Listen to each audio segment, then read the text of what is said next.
ನನಗೇನು ಕಾಣ್ಲಿಲ್ಲ, ಕಣ್ಣಲ್ಲಿ ನೀರು ಬರುತ್ತಾ?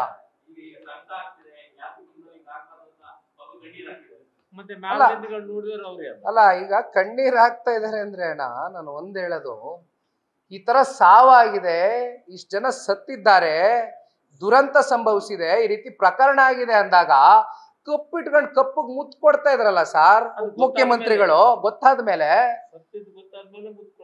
ಇನ್ಯಾವ ಕಣ್ಣೀರು? ಅವ್ರಿಗೂ ಕಣ್ಣೀರ್ ಬರುತ್ತಾ?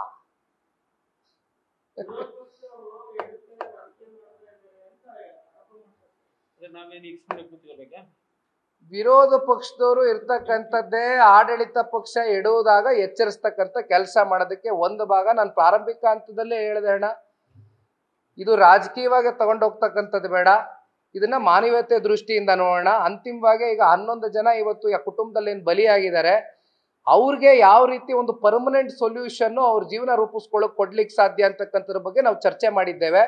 ಆಮೇಲೆ ಇಲ್ಲಿ ರಾಜಕೀಯದ ಬಗ್ಗೆ ಇವತ್ತೇನು ಚರ್ಚೆ ಮಾಡ್ತಾರೆ, ನಾನು ಈಗ ತಾನೇ 2-3 ಸಲ ಹೇಳಿದ್ದೀನಿ, ಸಾವು ಆದ್ಮೇಲೂ ಕೂಡ ಅದನ್ನ ಇಟ್ಕೊಂಡು ಎಂಜಾಯ್ ಮಾಡ್ಕೊಂಡು ಸಂಜೆವರೆಗೂ ಎಲ್ಲಿ ಆ ಮೂಮೆಂಟ್ ಮಿಸ್ ಆಗ್ಬಿಡುತ್ತೋ, ಎಲ್ಲಿ ನಮ್ಮ ಮಕ್ಕಳು ಮೊಮ್ಮಕ್ಕಳು ಪಾಪ JDS ಮಕ್ಕಳು ಮೊಮ್ಮಕ್ಕಳು ಬಗ್ಗೆ ಮಾತಾಡ್ತಾರಲ್ಲ, ಎಲ್ಲಿ ನಮ್ಮ ಮಕ್ಕಳು ಮೊಮ್ಮಕ್ಕಳು ಫೋಟೋ ತೆಗ್ಸ್ಕೊಳಕ್ಕಾಗ್ದಿರ ವಿರಾಟ್ ಕೊಹ್ಲಿ ಅಂಡ್ ಟೀಮ್ ಓಡೈತಾರೋ, ನಿಮ್ ದರ್ದಿದ್ದಿದ್ರೆ ತಾಜ್ ವೆಸ್ಟ್ ಎಂಡ್ ಹೋಟ್ಲಲ್ಲಿ ಹೋಗಿ ಅವ್ರ ರೂಮಲ್ಲಿ ಕೂತ್ಕೊಂಡು ಫೋಟೋ ತೆಗ್ಸ್ಕೋಬೇಕಾಗಿತ್ರಿ.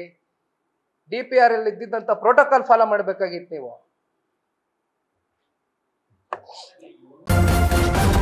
ನ್ಯೂಸ್ ಫಸ್ಟ್ ನಿರ್ಭೀತಿಯಿಂದ ನಿಮ್ಮ ಪರವಾಗಿ.